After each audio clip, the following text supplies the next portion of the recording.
പ്രിയമിത്രങ്ങൾക്കും സ്നേഹവന്ദനം. എൻ്റെ പേര് പ്രശാന്തി ചൊവ്വര. ഇന്ന് ഞാനിവിടെ പറയാൻ പോകുന്നത് നിലവിളക്ക് എന്തിന് എള്ളെണ്ണയൊഴിച്ച് കത്തിക്കണം എന്ന് പറയുന്നത്.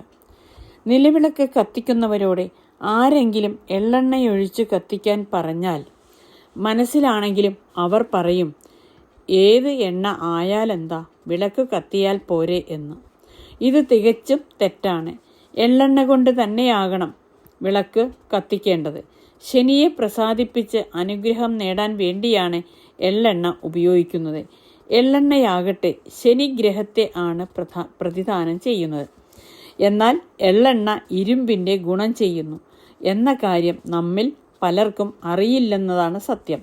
കേരളീയരിൽ വളരെ കൂടുതൽ കണ്ടുവരുന്ന ലോഹ ദൗർലഭ്യം ഇരുമ്പിൻ്റേതാണെന്ന് സ്ഥിരീകരിച്ചിട്ടുമുണ്ട്.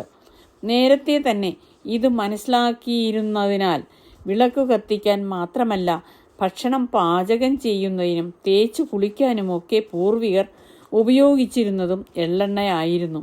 വ്യാപകമായി ഇടവിളയായിട്ട് എള്ള് കൃഷി ചെയ്യാനും അവർ മടിച്ചിരുന്നില്ല.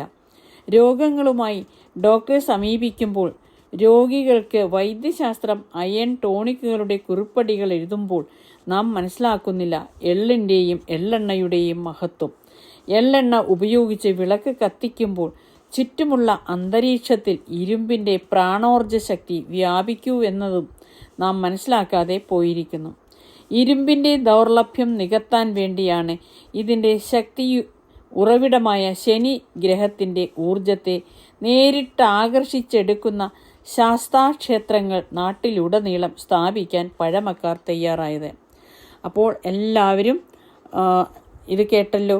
അടുത്ത ദിവസം വീണ്ടും മറ്റൊരു വിഷയവുമായിട്ട് വരാം. നന്ദി, നമസ്കാരം.